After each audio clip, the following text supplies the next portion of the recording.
Khilafah, sebuah institusi pemerintahan Islam yang berjalan sejak zaman para sahabat hingga tahun 1924.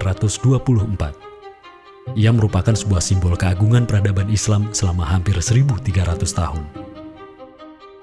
Setelah hampir seabad pasca keruntuhannya, kini ia kembali mencuat sebagai isu yang begitu hangat di tengah masyarakat. Belahan dunia timur dan barat membicarakannya, tak terkecuali di Indonesia.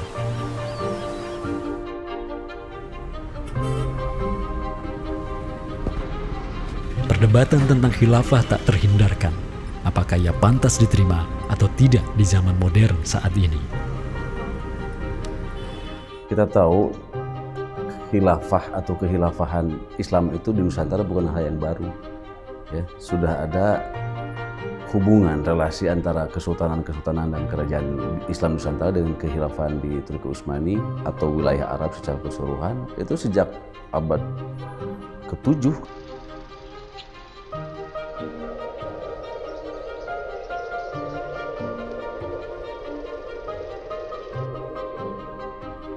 Sejarah khilafah yang panjang di pentas dunia telah memainkan debutnya di Nusantara. Islam yang diemban para punggawanya telah menjadikan Nusantara jaya dan menjadi sumber utama perlawanan terhadap para penjajah. Inilah kisah tentang Nusantara dan jalinannya dengan sang negara adidaya. Inilah kisah tentang khilafah yang menjadikan rakyat Nusantara sebagai satu umat dengan Muslim sedunia. Inilah kisah tentang jejak khilafah di Nusantara.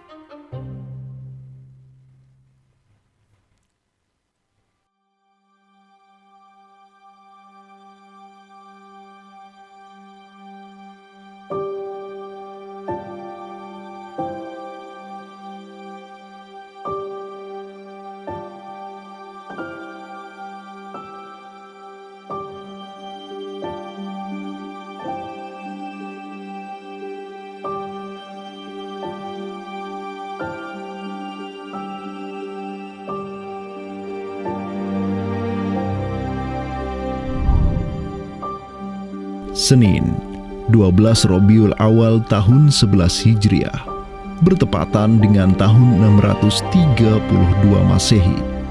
Seluruh langit dunia dirundung mendung. Semua orang di Madinah menundukkan wajahnya, kosong pandangan seraya bercucuran air mata. Di pagi itu, kabar duka menyeruak ke seluruh negeri. Rasulullah Sallallahu Alaihi Wasallam wafat. Pada saat Rasulullah SAW wafat, Abu Bakar itu berkhutbah. Abu Bakar mengatakan begini, Ya ayyuhan nas, inna Muhammadan qad mata. Wala budda lihada dini man yakumu bihi. Kata Abu Bakar begitu. Wahai manusia, sesungguhnya Muhammad sudah wafat. Dan urusan agama ini harus ada yang mengurusnya. Setelah Abu Bakar menyampaikan demikian, para sahabat pun segera bersepakat untuk mencari dan memilih Khalifatur Rasulillah, seorang pengganti Nabi, untuk menjaga agama dan menjalankan urusan dunia. Mereka bahkan lebih menyegerakan urusan ini ketimbang menyegerakan pemakaman jasad Rasulullah SAW yang mulia, menandakan bahwa urusan kepemimpinan untuk kaum muslimin pasca wafatnya Nabi merupakan perkara yang amat mendesak. Karena itu Sayyidina Umar juga mengatakan, La islama illa bil jamaah, wala jama'atan illa bil imarah, wala imaratan illa bit ta'ah. Umar juga memahami sebagaimana yang dipahami oleh Abu Bakar. Islam ini tidak akan kuat kecuali dengan adanya jamaah, dengan adanya persatuan. Dan tidak mungkin umat ini bisa bersatu kecuali dengan adanya imarah, adanya khilafah, adanya kepemimpinan. Dan tidak mungkin adanya imarah kecuali dengan adanya ketaatan. Jadi para sahabat itu paham itu. Kemudian para sahabat itu juga menjalankan apa yang diperintahkan Nabi dalam hadis yang lain. Apa kata Rasulullah? Alaikum bisunnati.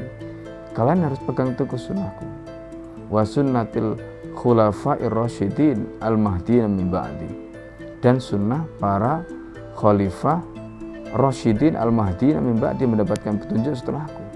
Kemudian Nabi mengatakan, addu alaiha bin nawajidi. Kalian harus gigit sunnah itu dengan menggunakan gigi geram dan jangan dilepaskan. sunnah yang ditinggalkan oleh para khulafaur rasyidin itu apa? Pertanyaannya begitu. Jawabannya tidak lain adalah khilafah itu, sistem khilafah itu. Maka di Saqifah Bani Sa'idah bersepakatlah kaum muslimin untuk memilih Abu Bakar sebagai khalifah pertama untuk mengatur negara mereka yang disebut sebagai khilafah Islamiyah. Negara khilafah di bawah kepemimpinan Abu Bakar dan khalifah-khalifah setelahnya, Umar bin Khattab, Utsman bin Affan, dan Ali bin Abi Thalib cepat sekali berkembang. Mereka memperluas wilayah khilafah hingga mendobrak dua negara adidaya saat itu, Kekaisaran Persia dan Imperium Romawi. Semua aktivitas ekspansi tersebut merupakan realisasi kebijakan politik luar negeri khilafah Islamiyah, dakwah, dan jihad. Sementara di Timur Tengah sedang terjadi revolusi tauhid yang luar biasa dengan munculnya negara adidaya baru yang bernama Khilafah Islamiyah. Jauh di sebelah timur, terbentang sehamparan kepulauan yang teramat luas wilayahnya. Masing-masing pulau ini begitu hijau hutannya, mata air mengalir dengan begitu derasnya, disertai kekayaan alam yang melimpah ruah jumlahnya, baik di bawah maupun di atas tanah, baik sebelum maupun selepas pantai. Negeri itu dikenal sebagai Nusantara. Diapit oleh dua benua dan dua samudra, amatlah strategis posisi wilayah Nusantara, menjadikan ia sebagai pelabuhan dagang yang ramai, tempat bertemunya bangsa-bangsa dunia. Kala itu, belumlah penduduk di Nusantara mengenal Islam, sementara kehidupan mereka sedang diselimuti oleh kegelapan. Namun, tatkala Islam sedang membara di Timur Tengah, tentu sampailah pengaruhnya ke Nusantara.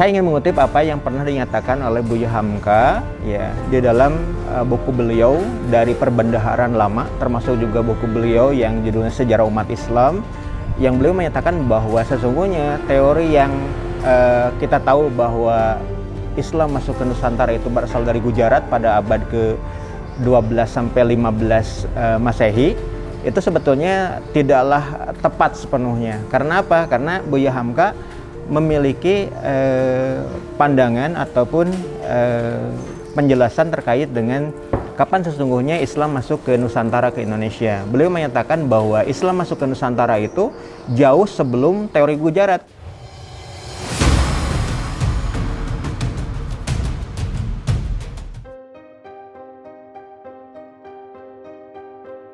Di bawah pemerintahan Khulafaur Rasyidin yang wilayahnya membentang dari Afrika Utara sampai Persia, perdagangan kaum muslimin berkembang pesat dengan dikuasainya pelabuhan-pelabuhan strategis di Samudra Hindia. Hubungan diplomatik dan komersial pun terjalin dengan sejumlah kerajaan dari India sampai Cina. Sui Tangshu, sebuah kronik kuno dari dinasti Tang di Cina mencatat, telah datang serombongan utusan khilafah ke hadapan penguasa Cina di tahun 651 Masehi, di mana tahun tersebut merupakan masa Khalifah Utsman bin Affan. Hubungan khilafah dengan dunia timur terus berlanjut sampai di mana khilafah beralih ke pemimpinannya di bawah otoritas Bani Umayyah. Apabila hubungan negara khilafah dengan kekaisaran Cina sudah terjalin sejak masa Khulafaur Rasyidin melalui jalur laut, tentulah utusan khilafah akan melalui wilayah Nusantara yang menjadi penghubung antara Timur Tengah dan Asia Timur. Dan di ujung paling barat wilayah Nusantara, terdapat pulau besar yang kala itu dikenal oleh bangsa Arab sebagai Sribuza, pelafalan mereka untuk menyebut kerajaan Sriwijaya. Pelabuhan-pelabuhan di kerajaan Sriwijaya senantiasa menjadi titik transit setiap kapal yang hendak melanjutkan perjalanannya. Tentu, penguasa Sriwijaya akan menyadari keberadaan pelayar-pelayar muslim yang singgah di wilayah kekuasaannya. fakta bahwa kerajaan Maharaja Indraparman di Sriwijaya itu ada komunikasi dengan Daulah Umayyah, mengirim surat 2 kali yang isi suratnya itu dari raja dengan 1000 gajah ya dan sebagainya, yang menunjukkan surat menyurat seabad itu yang menunjukkan ada hubungan kekhilafahan dengan Nusantara. Dan secara historis ya sangat logis ketika itu superpower dunia adalah khilafah. Surat yang dikirim oleh Maharaja Sri Indrawarman dari Sriwijaya tersebut dialamatkan ke Damaskus, ibu kota Khilafah Umayyah yang saat itu dipimpin oleh Khalifah Umar bin Abdul Aziz. Dalam surat itu disebutkan, min malikil amlak alladhi huwa ibnu alfi malik walladhi tahtahu bintu alfi malik walladhi fi marudatihi alfu filin walladhi lahu nahrani yumbitani al-auda wal-allawha wal-jawza wal-kafura alladhi yujadu rihuhu ala masirati 12 milan ila malikil arab alladhi la yushriku billahi syai'an. Amma ba'du, fa inni qad ba'athtu ilaika bihadiyatin wa ma hiya bihadiyatin walakinnaha tahiyatun wa ahbabtu an tab'atha ilayya rajulan yu'allimuni al-islama wa yuwaqqifuni ala hududihi wassalam. Maka di bawah kepemimpinan sang Khalifah Umar bin Abdul Aziz, khilafah menyebarkan rahmatan lil alamin ke segala penjuru dunia, termasuk Nusantara.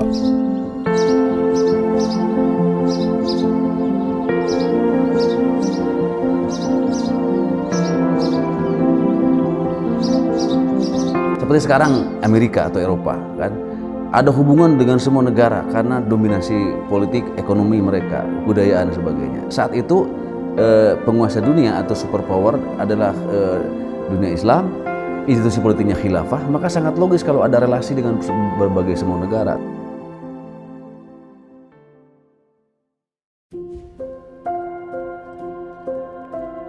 Tahun 1258, dari arah timur datanglah segerombolan pasukan yang mengerikan. Tubuh mereka besar-besar bak raksasa, berkulit kuning dan begitu mahir berpanah dan mengendarai kuda. Inilah pasukan Mongol yang datang dari utara Cina. Khalifah Al-Musta'sim itu dibunuh oleh Hulagu Khan, ya, pemimpin tentara Mongol. Kemudian pasca penaklukan Baghdad, itu Baghdad menjadi kota kosong, ya. Penduduknya dibantai, khalifah dibunuh, ya. Kotanya dibakar, perpustakaannya dihancurkan, wah pokoknya kacau sekali lah. Nah, tapi ternyata banyak keluarga Abbasiyah, ya, dinasti Bani Abbasiyah yang dia itu selamat dari pembantaian orang-orang Mongol, dan mereka itu akhirnya berdiaspora, mengungsi, ya. Ada yang berdiaspora, ada yang mengungsi ke Hijaz, ada yang mengungsi ke daerah Najd, ya, ada yang mengungsi ke daerah Mesir. Ada satu keturunan Abbasiyah, Bani Abbasiyah, yang dia itu mengungsi sampai ke Aceh, gitu. Di mana Aceh itu dulu, ya, negara yang berkuasa di sana adalah Samudra Pasai.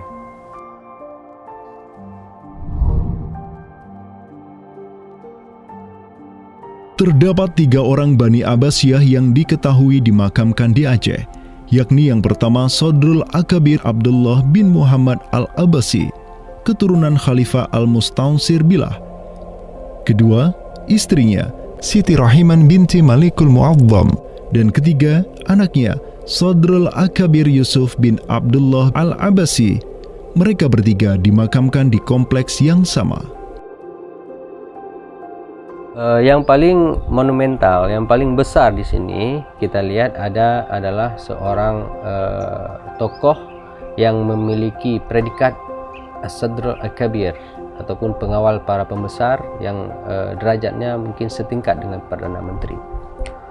Beliau bernama Abdullah bin Muhammad bin Abdul Qadir bin Abdul Aziz bin Al-Mansur Abi Ja'far Al-Abbasi, yang mana genetika beliau yang daripada Al-Mansur ini sendiri yang merupakan kakek buyut daripada Abdullah ini adalah seorang khalifah dari Bani Abbasiyah.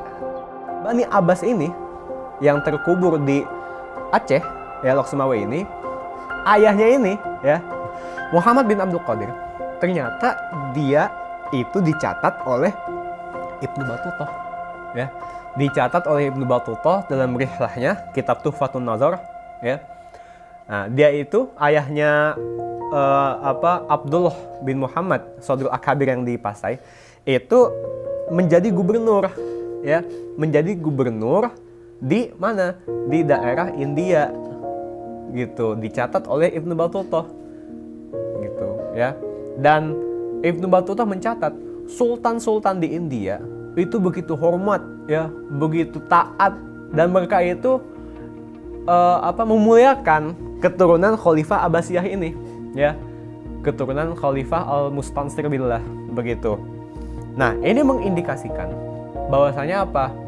Sultan-sultan India itu begitu memuliakan, dan mereka itu dalam satu riwayat lain juga membaiat Khalifah Abbasiyah yang ada di Mesir.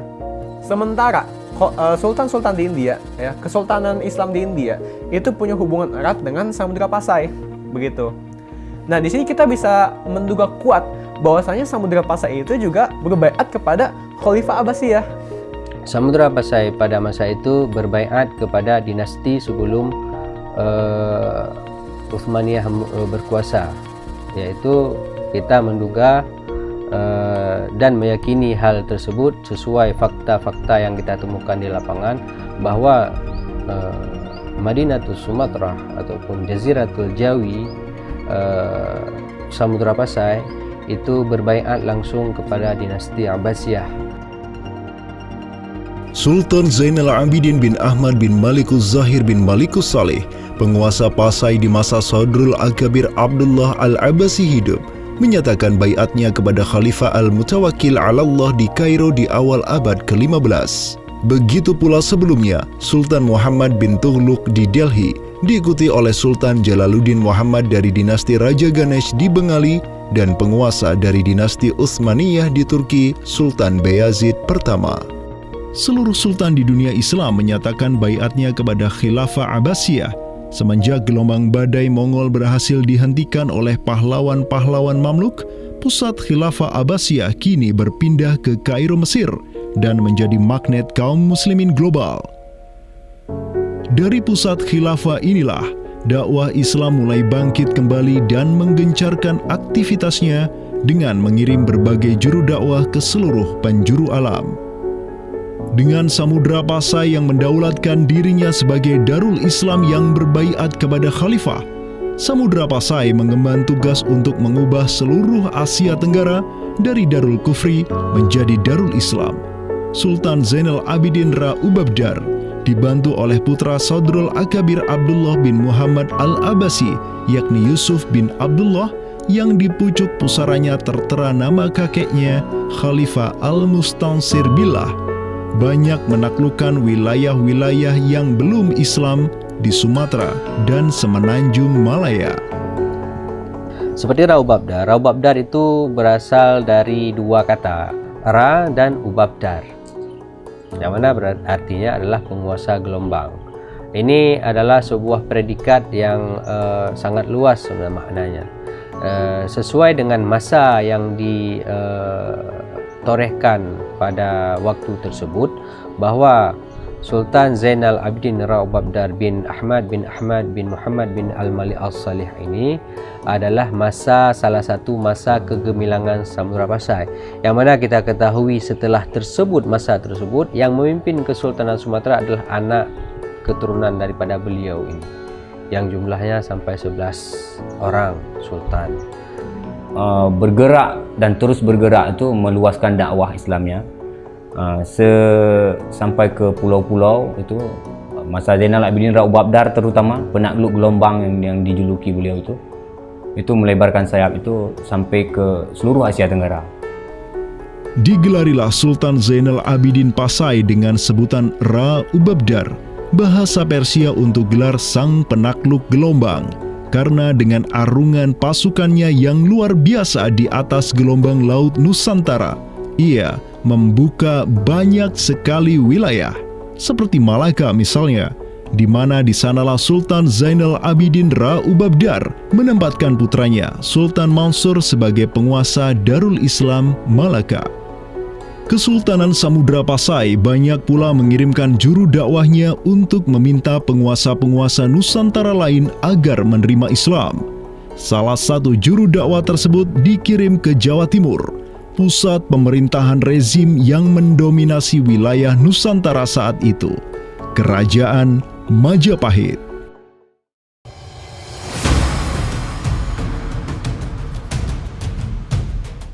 Gresik, Jawa Timur.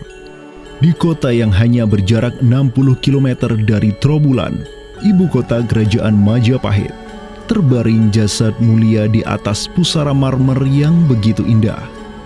Inilah kubur seseorang yang menginisiasi tegaknya Islam di tanah Jawa, Maulana Malik Ibrahim, yang kemudian dikenal sebagai Sunan Gresik.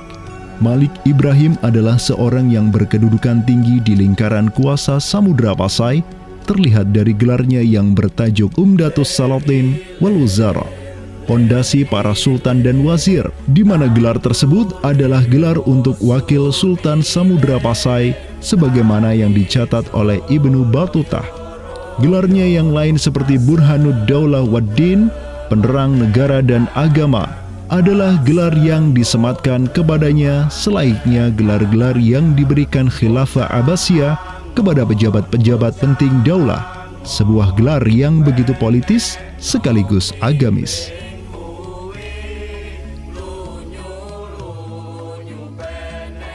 Maulana Malik Ibrahim dikirim oleh Pasai untuk mendakwahkan Islam kepada rakyat dan para penguasa Majapahit.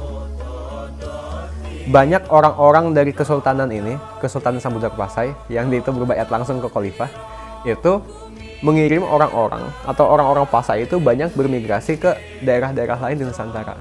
Misalkan ya, kalau kita perhatikan makam tertua ya, salah satu makam tertua di Jawa yang sekarang terletak di Gresik, siapa orangnya ya? Pemilik makam ini itu adalah Maulana Malik Ibrahim. Maulana Malik Ibrahim ya, kalau kita perhatikan makamnya yang di Gresik itu sama persis gayanya dengan apa? Dengan makam-makam yang ada di Pasai, begitu. Nah, ini merupakan bukti bahwasanya Sunan Gresik itu pernah ada di Pasai, ya, dan dia itu ya tahu sendiri lah, ya, bahwasanya Maulana Malik Ibrahim yang kemudian dikenal juga sebagai Sunan Gresik itu merupakan salah satu dari Wali Songo. Bersama kakek, paman, keponakan, cucu cicit dan murid-murid pilihannya yang kemudian disebut Wali Songo, Maulana Malik Ibrahim berdakwah di Jawa dan menyebarkan Islam di kalangan penduduknya. Mereka mendapat sokongan penuh dari negara yang berkuasa di Samudra Pasai, kesultanan yang berbaiat kepada Khilafah Abbasiyah. Dakwah mereka terus berkembang, perlahan namun pasti, dan mulai melumat persendian kuasa Majapahit yang mulai keropos akibat kekacauan internal mereka sendiri.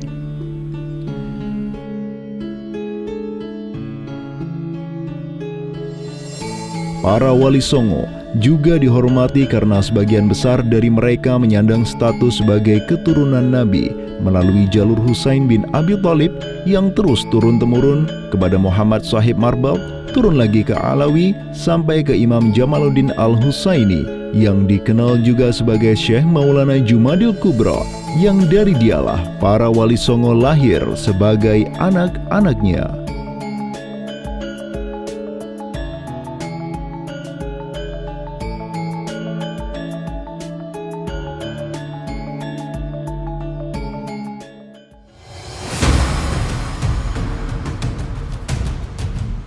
Bertolak dari Gresik, dakwah para wali menyebar ke kota-kota lainnya di Pulau Jawa, bahkan sampai keluar Jawa seperti Maluku, Ternate, Makassar, Kalimantan, dan sebagainya. Selain kalangan rakyat, banyak pula pejabat-pejabat Majapahit yang tercerahkan dengan Islam dan sukarela mengucap syahadatain, seperti para adipati Majapahit di Palembang, Cirebon, Semarang, Pekalongan, Jipang sampai Mataram. Tak tanggung-tanggung, di antara mereka yang berislam bahkan merupakan sang putra mahkota Majapahit sendiri, Pangeran Jimbun alias Raden Patah, yang merupakan buah dari pernikahan Raja Brawijaya kelima dengan seorang putri Cina. Ketika dewasa, Raden Patah belajar kepada Sunan Ampel di Surabaya, kemudian diangkat menjadi Adipati Demak oleh ayahnya. Kemudian, di tahun 1478, Brawijaya kelima digulingkan oleh pesaingnya dari Kediri, Girindra Wardana. Tahta Majapahit yang diduduki oleh musuh ayahnya lantas membuat Raden Patah di Demak beserta seluruh elemen Islam di Jawa pimpinan para Wali Songo bangkit berjihad melawan Girindra Wardana dan penerusnya Patih Udara. Mereka terus berjihad dengan penuh keberanian hingga akhirnya berhasil melumat kekuasaan Majapahit yang dipegang oleh para pemberontak dari pihak Girindra Wardana dan Patih Udara. Kaum muslimin pun meraih kemenangan hingga akhirnya mereka berhasil memproklamirkan berdirinya sebuah daulah Islam pertama di tanah Jawa, Kesultanan Demak, pada tahun 1482. Digelari Raden Patah sebagai Senopati Jimbun Ningrat Ngabdurrahman Panembahan Palembang Saidin Panatogomo, atau dengan gelarnya dalam bahasa Arab Sultan Syah Alam Akbar Al-Fatah. Dialah sultan yang telah memfutuhat Jawa menjadi Darul Islam. Dengan berdirinya Demak sebagai daulah Islam pertama yang berdaulat di tanah Jawa, bertambahlah kuat bargaining politik Islam di kawasan Nusantara bersama-sama dengan Kesultanan Samudra Pasai di Sumatera, Kesultanan Malaka di Semenanjung Malaya, Kesultanan Brunei di Borneo, Kesultanan Sulu di Filipina, begitu pula Sultan pertama di Ternate, Sultan Zainal Abidin, yang pernah menimba ilmu ke Jawa di bawah bimbingan Sunan Giri. Dalam rentang abad yang bersamaan, kemenangan daulah Islam di kawasan Nusantara juga diiringi dengan penaklukan Konstantinopel, ibu kota Romawi Timur, oleh salah seorang sultan dari Bani Uthmaniyah, Muhammad Al-Fatih. Penaklukan Konstantinopel sekaligus menandakan tamatnya riwayat Imperium Romawi Timur untuk selama-lamanya. Penaklukan Konstantinopel pada tahun 1453 oleh Muhammad Al-Fatih, sang Sultanur Rum, merupakan realisasi dari janji yang telah terucap ratusan tahun sebelumnya oleh lisan mulia sang Sayyidul Mustafa, Rasulullah Muhammad Sallallahu Alaihi Wasallam. Sungguh, Konstantinopel akan benar-benar ditaklukkan. Sebaik-baik pemimpin adalah pemimpin yang berhasil menaklukkan Konstantinopel, dan sebaik-baik pasukan adalah pasukan yang menyertainya. Dengan dikdayanya kuasa Islam di tanah Rum, menjadikan para penguasa Uthmaniyah mempunyai citra istimewa di kalangan rakyat Nusantara.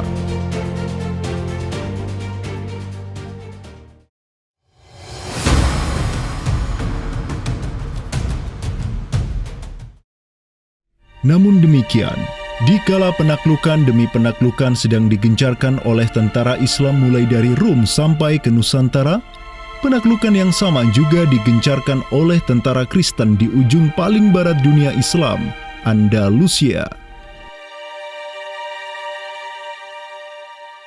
Berbeda dengan penaklukan yang kaum muslimin lakukan di mana penduduk asli suatu tempat diberi toleransi yang luar biasa atas agama dan properti mereka, tentara Kristen Portugis dan Spanyol menaklukkan wilayah Islam di Andalusia yang saat itu sudah terpecah menjadi Reyes de Taifas atau Mulukhut Tawaif atau kerajaan-kerajaan yang saling tercerai-berai. 1492, kekuasaan Islam terakhir di Andalusia, Granada, berhasil ditaklukkan oleh suami istri yang menjadi penguasa Spanyol, Fernando de Aragon dan Isabella de Castilla. Penaklukan kembali wilayah Andalusia menjadi negara Kristen yang mereka sebut Reconquista telah menyebabkan populasi kaum muslimin di sana tersapu bersih, entah karena diusir, dimurtadkan, atau dibunuh. Selain Reconquista, kaum Kristen Spanyol dan Portugis juga mempunyai motif ekonomi untuk menjadikan diri mereka kaya, yakni dengan mencari jalur rempah di Samudra Hindia yang saat itu merupakan potensi sumber daya alam yang luar biasa. Program mereka untuk mencari rempah di Samudra Hindia mereka sebut sebagai Estado da India. Kita sering dengar dengan istilah 3G gitu kan, glory, gospel, dan gold gitu kan. Jadi ya mereka ingin ekspansi, mereka ingin menyebarkan misi agama mereka, dan mereka juga ingin mencari gold. Goldnya sini adalah justru adalah rempah gitu kan. Begitulah betapa berharganya rempah pada saat itu, sampai 1 gram pala dihargai dengan 2 gram emas gitu kan.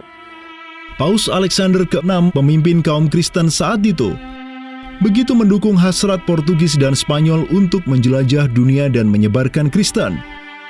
Maka, berangkatlah gelombang penjelajah Portugis yang disertai pasukan dan senjata untuk menaklukkan dunia Islam di Samudra Hindia. Di bawah pimpinan Alfonso de Albuquerque, armada Portugis berhasil menaklukkan Goa di India pada tahun 1510.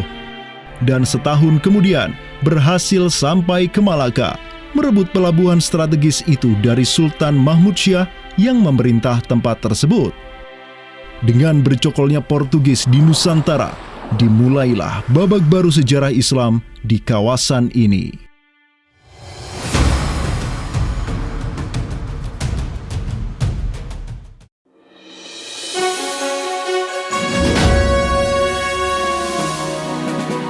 Sementara di Nusantara tengah berlangsung gejolak dengan hadirnya Portugis yang berpusat di Malaka. Cucu dari Sultan Muhammad Al-Fatih dari Bani Uthmaniyah, yakni Sultan Selim pertama, berhasil meluaskan pengaruh dan kekuasaannya di dunia Arab. Pada tahun 1517, beliau berhasil merebut Suriah, Mesir, dan Hijaz dari kepenguasaan kaum Mamluk. Khalifah Al-Mutawakkil 'ala Allah ketiga dari Bani Abbasiyah beserta Syarif di Makkah kini menyerahkan kepemimpinan umat Islam sedunia dan pelayanan 2 kota suci kepada Sultan Salim pertama, penguasa Uthmaniyah yang bukanlah mereka berdarah Arab.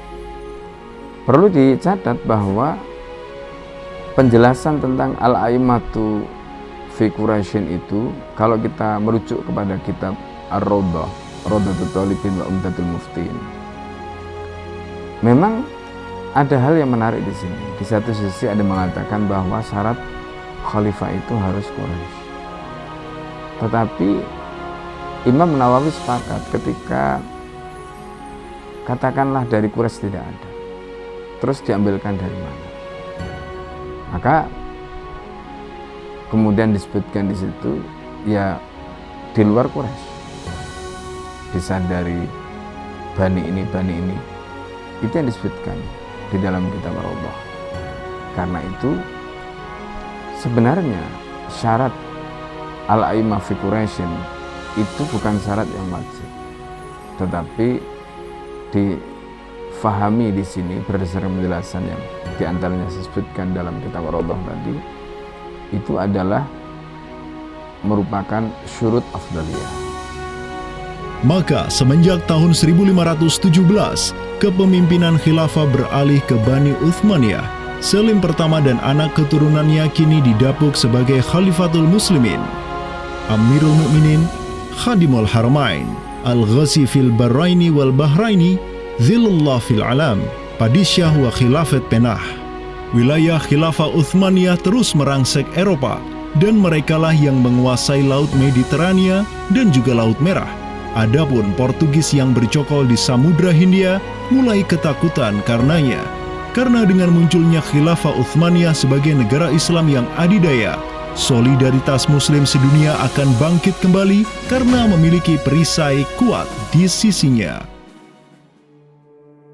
Ini erat kaitannya dengan hubungan dengan negeri kita, karena keimanan yang kemudian merekatkan ya dengan semangat akidah Islamiyah, semangat ukhuwah Islamiyah, menjadikan umat Muslim yang ada di Timur Tengah dengan umat Muslim yang ada di Nusantara Indonesia itu terjalin hubungan yang sangat erat. Karena kita tahu bahwa ada ayat Allah Subhanahu wa Ta'ala yang menyatakan innamal mu'minuna ikhwah. Sesungguhnya orang-orang beriman itu adalah saudara. Ketika ada saudara mukmin yang terzalimi, maka saudara mukmin yang lain itu punya kewajiban untuk membela. Demikian pula ketika Muslimin Nusantara itu terzalimi dengan adanya penjajahan, dengan adanya imperialisme yang dilangsungkan oleh orang-orang kafir penjajah, baik itu oleh Portugis, Spanyol, Inggris, Perancis ataupun Belanda. Ya. Maka kemudian Muslim yang ada di Timur Tengah yang pada waktu itu masih memiliki kepemimpinan yang tunggal untuk seluruh dunia, yaitu khalifah, itu juga turut ya memperhatikan, turut mendukung, turut memperjuangkan pembebasan ataupun kemerdekaan bagi bangsa Muslim Nusantara.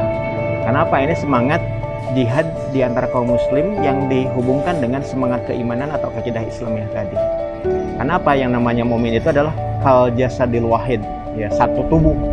Ketika bagian tubuh yang lain itu teraniaya, maka tubuh yang lain pun punya kewajiban untuk membelanya ataupun juga ikut merasakan penderitaan yang dialami oleh bagian tubuh kaum Muslim yang lain. Semenjak Portugis berhasil menancapkan kukunya di India dan Malaka, tidak hanya dua wilayah tersebut yang ditimpa petaka, namun juga hampir seluruh kesultanan di Samudra Hindia dan Nusantara. Sultan dari Samudra Pasai kala itu, Zainal Abidin bin Mahmud bin Zainal Abidin Ra Ubabdar, yang mendaulatkan dirinya sebagai Al-Qaim tahta Amri Rabbil Alamin, orang yang berdiri di bawah perintah Tuhan semesta alam, mengirim surat kepada Portugis di Malaka untuk menggugat kelakuan mereka yang sangat merugikan kaum muslimin di kawasan. Namun apalah daya, Sultan Zainal Abidin yang ini kemudian dikenal sebagai penguasa terakhir Pasai karena setelah ia wafat pada tahun 1517, bala tentara Portugis datang ke Pasai dan menaklukkan kesultanan Islam pertama di Nusantara itu dengan penuh tipu daya. Tak hanya Pasai yang berhasil ditiadakan, Portugis juga mampu menahan serangan pasukan Islam dari Demak sampai Sultannya Patiunus bin Raden Patah syahid di Lumat Muntahan Meriam Portugis pada tahun 1521. Dengan diplomasinya yang culas, Portugis juga menjalin kerjasama dengan kerajaan Pajajaran di Jawa Barat pada tahun 1522. 2 tahun berikutnya, kota Blambangan, Panarukan, dan Kediri yang masih menjadi basis kekuatan Hindu di Jawa menawarkan kerjasama dengan Portugis. Maka, Portugis banyak sekali mendapat aliansi sesama kafir yang berada di berbagai wilayah di Nusantara untuk bersatu padu menghantam kekuatan politik Islam yang baru tumbuh di Pulau Jawa. Bahkan di Maluku pun Portugis berhasil menancapkan kuasanya semenjak tahun 1536. Berkaca pada kelakuan Portugis yang memerangi umat Islam di Samudra Hindia dan Nusantara, Sultan Sulaiman Al-Qanuni, sang Khalifah Uthmaniyah yang berkuasa sejak tahun 1520, menyatakan peperangan terbuka kepada penguasa Portugis yang berkedudukan di Lisbon, Dom Sebastião. Telah dilaporkan kepada saya bahwa jamaah haji dan para pedagang muslim yang datang dari India melalui laut telah dianiaya. Jika engkau masih membangkang, maka dengan bantuan Allah yang Maha Agung, kami akan melakukan segala yang diperlukan untuk memulihkan ketertiban di negeri-negeri itu, dan tiada guna lagi bagi engkau untuk memprotesnya.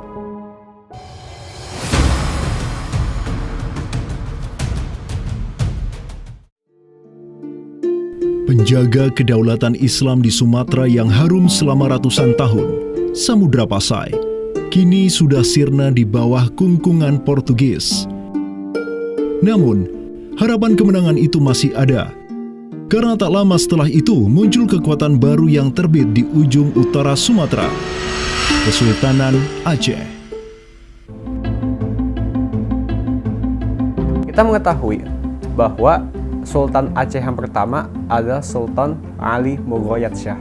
Ya, beliau wafat tahun 1530.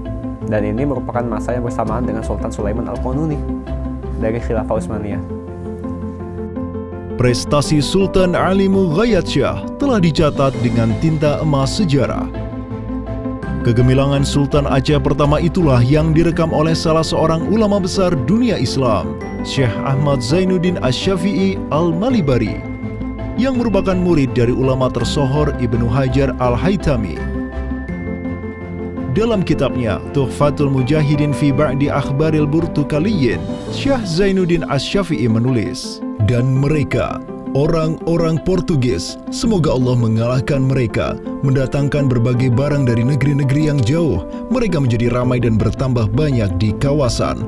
Para penguasa berbagai pelabuhan menuruti kehendak mereka sehingga mereka sepenuhnya menguasai pelabuhan-pelabuhan tersebut. Pelayaran hanya dapat dilakukan dengan jaminan keamanan dari mereka.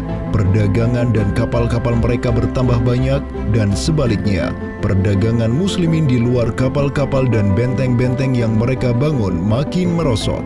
Tiada seorang pun yang dapat merebut kota-kota pelabuhan itu selain Sultan yang mujahid, Ali Al-Ashi.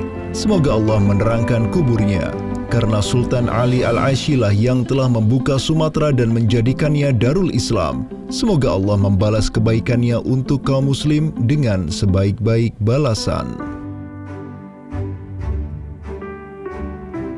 Kalau kita perhatikan makam Sultan Ali Mugoyatsyah, di situ ada kalimat menarik yang terpampang di inskripsi makamnya. Al-Ghazi fil barri wal bahri yansuruhullah. Ya. Bahwasanya Sultan Ali Mugoyatsyah itu juga dikenal sebagai Al-Ghazi, ya, petarung fil barri wal bahri, di darat dan di laut, yansuruhullah, semoga Allah menolong dia, begitu. Nah, kalau kita telisik gelar ini, ya, Al-Ghazi fil barri wal bahri yansuruhullah, gelar Al-Ghazi itu merupakan sesuatu yang biasa digunakan oleh sultan-sultan Utsmaniyah. Inilah sang pemimpin para Ghazi dari Aceh, Sultan Ali Mughayat-Syah.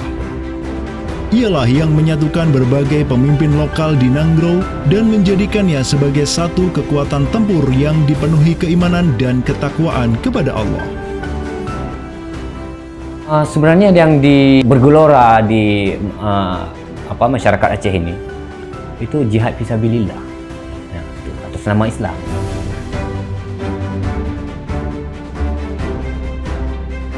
Kampanye global Khilafah Utsmaniyah untuk menghajar Portugis senantiasa digelorakan oleh para khalifahnya dan juga oleh para negarawan Daulah Adidaya itu.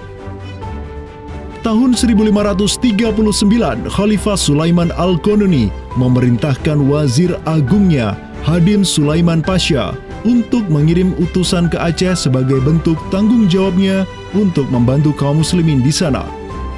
Utusan tersebut ialah Hamad Khan, seorang Mesir yang tak lain merupakan sepupu dari Hadim Sulaiman Pasha sendiri. Atas bantuan utusan dari khilafah inilah Aceh dapat menaklukkan wilayah Batak menjadi Darul Islam. Tahun-tahun berikutnya, pucuk pimpinan Kesultanan Aceh digantikan Sultan Alauddin Riayat Syah Al-Qahar, anak dari Sultan Ali Mughayat-Syah. Beliau melanjutkan jihad ayahnya dan secara terang benderang turut menyatakan ketundukannya kepada Khilafah Utsmaniyah. Kesatuan agama, kesatuan tauhid dalam Islam itu pasti membentuk kesamaan, kesatuan umat, kan gitu. Ya, kesatuan umat, karena Islam itu kan dibentuk oleh keyakinan akidah, kesatuan keyakinan yang sama, ya, dan tidak mengenal batas wilayah, tidak mengenal nasionalisme dan sebagainya. Jadi melihat siapa penguasa dunia adalah khilafah Turki Utsmani, ya pasti ada hubungan emosional.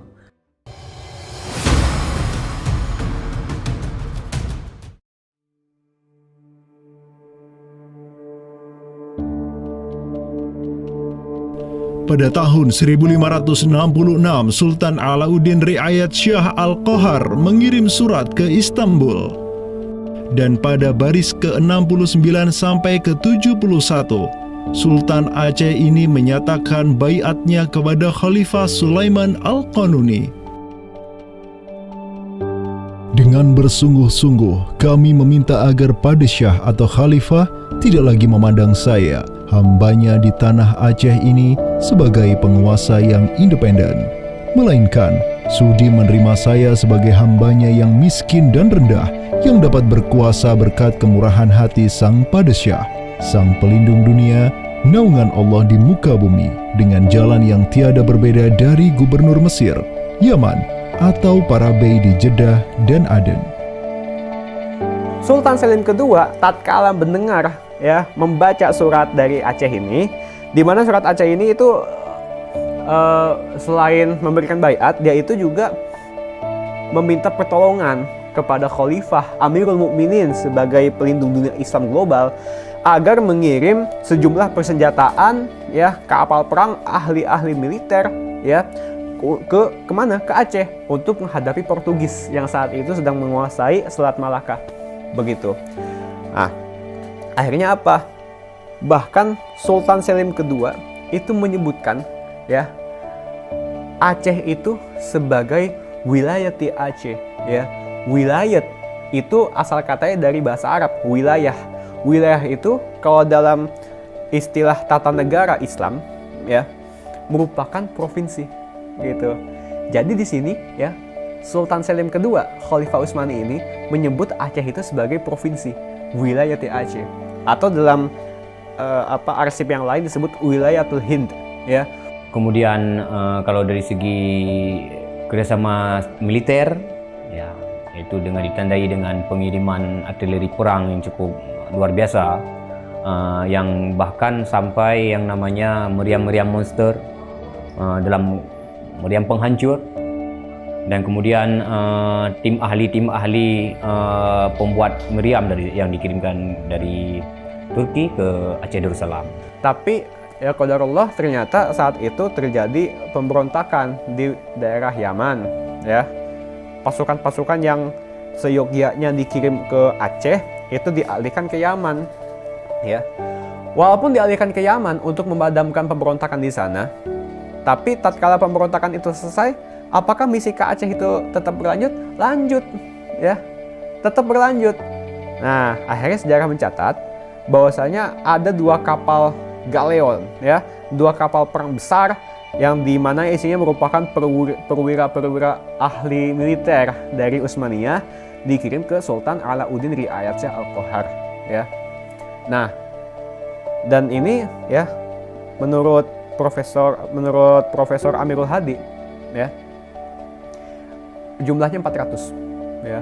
Janissaries, tentara elit Utsmaniyah, dikirim ke Aceh.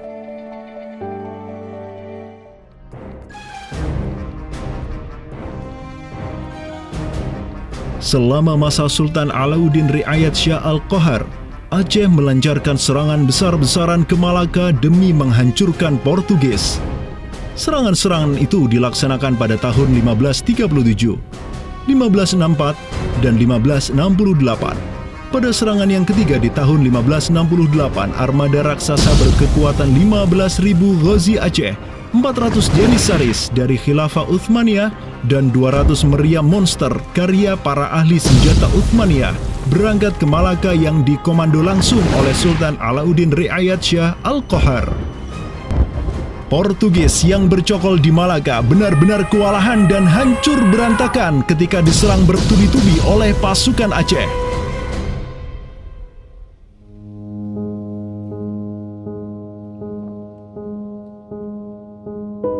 Walau demikian, Portugis berhasil bertahan karena dibantu oleh sekutu-sekutunya dari Johor dan Kedah. Banyak korban yang berjatuhan baik dari pihak Aceh maupun pihak Portugis. Begitu pula ada beberapa Janissaries Utsmaniyah yang turut gugur dalam jihadnya di kawasan Nusantara ini. Ada satu daerah di kawasan Bandar Aceh ini, Bandar Aceh Darussalam, itu Kampung Bitai. Itu tempat para tentara-tentara Turki syahid, kemudian dimakamkan di Bitai.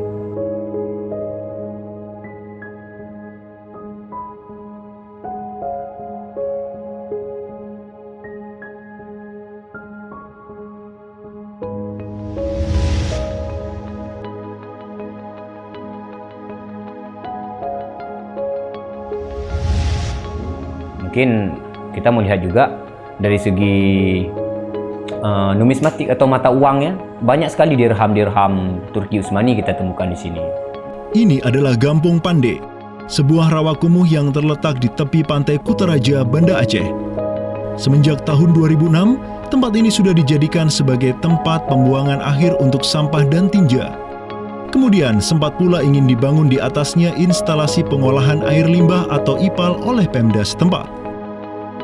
Namun siapa sangka, di tempat yang nasibnya begitu menyedihkan hari ini, di tahun 2013 lalu, telah ditemukan tidak kurang dari 6.000 keping dinar dan dirham yang dicetak oleh Khilafah Utsmaniyah dan Kesultanan Aceh. Dari Sultan Sulaiman Al-Kanuni kita temukan di sini. Kemudian Sultan Murad juga kita temukan di sini. Gampung Pandey yang merupakan salah satu kawasan Islam tertua di Aceh, di mana di sanalah terdapat ribuan makam tokoh-tokoh penting Islam yang datang dari seluruh penjuru negeri. Dan beginilah nasibnya sekarang, terhinakan oleh orang-orang yang melupakan sejarah besarnya, tak tersentuh oleh peradaban modern yang durhaka kepada sejarah Islamnya. Walau demikian, kenangan tentang mereka takkan pernah hilang dan akan terus teringat oleh anak cucu kita. Mereka akan terus mengingat bahwa orang tua kita dahulu, para penguasa kita yang soleh dulu, pernah menyatakan baiatnya kepada Amirul Mukminin, khalifahnya umat Rasulullah Sallallahu Alaihi Wasallam. Inilah kubur orang yang dirahmati lagi diampuni.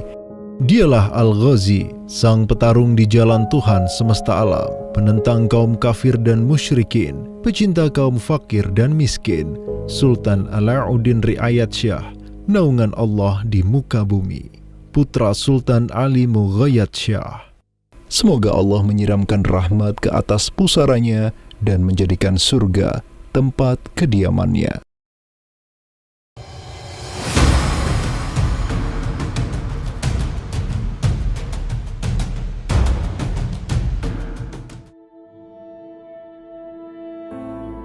Seiring angin Katulistiwa yang terus merayu, gelora Islam juga terus melaju dari Aceh, Jawa, dan terus menyusur ke arah timur sampai ke Jaziratul Muluk, Kepulauan Raja-Raja. Di Maluku, yang juga dikenal sebagai Kepulauan Rempah-Rempah, ada begitu banyak raja yang berkuasa di masing-masing pulaunya. Namun, semenjak Zainal Abidin, penguasa Ternate yang masuk Islam dan belajar kepada Sunan Giri di Jawa, Ternate langsung memproklamirkan dirinya sebagai negara Islam. Langkah politis Sultan Ternate ini pun secara cepat diikuti oleh penguasa-penguasa lain di Maluku, sehingga negeri dengan ratusan pulau ini menjadi sebuah darul Islam. Tatkala Portugis menaklukkan Malaka, sang jenderal Portugis Alfonso de Albuquerque mengirim 3 kapal di bawah pimpinan Francisco de Serrao. Mereka berhasil mencapai Maluku, kemudian berbasis di Pulau Ambon, Banda, dan Seram. Saat itu, para penguasa Islam di Maluku terutama Ternate dan Tidore menyambut baik kedatangan Portugis. Namun seiring waktu berjalan, kemudahan fasilitas yang diberikan para penguasa Maluku membuat kaum Portugis lupa diri. Mereka secara masif memonopoli perdagangan rempah dan memurtadkan kaum muslim. Tatkala salah seorang penguasa Ternate, Sultan Hairun Jamil, mulai menggugat kelakuan lalim Portugis, Sultan Hairun pun dibunuh secara keji oleh gubernur Portugis di Maluku, Diego Lopes de Mesquita, pada Februari 1570. Pasca tragedi tersebut, tahta Kesultanan Ternate dipimpin Sultan Babullah Datuk Syah bin Hairun, seorang sultan yang segera menjadi ancaman mematikan bagi kedudukan Portugis di Maluku. Dengan pasukan laut raksasanya, Sultan Babullah menyerbu setiap benteng Portugis yang ada di Maluku. Segala kapal dan bala bantuan yang hendak dikirim untuk Portugis dari Goa dan Malaka diblokade oleh pasukan Babullah. Persenjataan kaum muslim Maluku pun cukup membuat Portugis gemetaran. Karena selain menggunakan panah, tombak, dan pedang, Sultan Babullah juga menggunakan meriam monster hasil buah tangan Janissaris Utsmaniyah. Sultan Babullah itu mempekerjakan sekitar 20 ahli militer dari Khilafah Utsmaniyah. Gitu. Nah, orang-orang Utsmaniyah ini ahli militer dan mereka itu ahli juga persenjataan. Pasukan-pasukan persenjataan itu diproduksi oleh orang-orang Utsmani ini dan mereka itu mengajarkan kepada orang-orang Maluku, pasukan Sultan Babullah, untuk membuat senjata. 20 orang Utsmaniyah ini merupakan sebuah tim ahli senjata yang menjadi bagian dari pasukan Khilafah Utsmaniyah yang dikirim Khalifah Selim kedua kepada Sultan Alauddin Riayat Shah Al-Qahar di Aceh. Dengan pengalaman yang mereka dapatkan setelah membantu Sultan Aceh berjihad melawan Portugis di Malaka, 20 Janissaries ini melanjutkan perjalanan mereka dari Aceh menuju Ternate. Peperangan dan pengepungan pasukan Babullah untuk menyerang Portugis yang bersembunyi di benteng-benteng mereka terus berjalan selama 5 tahun, dari tahun 1570 sampai tahun 1575. Akibat pengepungan tersebut, kaum Portugis amat menderita dengan kelaparan, sampai-sampai mereka memakan anjing, tikus, sampai cicak demi bertahan hidup. Hingga akhirnya pada 27 Desember 1575, Portugis mengibarkan bendera putih. Mereka pergi dari Maluku untuk selama-lamanya dengan rasa malu yang tiada terperi. Sultan Babullah yang terus berkuasa sampai tahun 1583 terus mengekspansi banyak wilayah di timur Nusantara untuk menjadi Darul Islam. Raja Makassar, Karaeng Bonto Langkasa, berhasil Babullah Islamkan sehingga Makassar menjadi Darul Islam. Begitu pula dengan Luwuk, Banggai, Mindanao, Nusa Tenggara, Aru, Halmahera, Jailolo, Bacan, hingga Papua. Semuanya tunduk kepada Sultan Babullah sehingga ia dijuluki sebagai penguasa 92 pulau. Dengan prestasi yang demikian luar biasa, tentu Babullah tidak berdiri sendiri. Ada ikatan solidaritas dengan sultan-sultan Aceh, Jawa, sampai Filipina. Ikatan sebagai satu umat. Ikatan dengan satu akidah, akidah Islam. Ikatan dengan satu semangat, semangat jihad. Dan ikatan dengan satu kepemimpinan. Karena seluruh sultan di Nusantara tunduk dan begitu hormat pada Khilafah Utsmaniyah.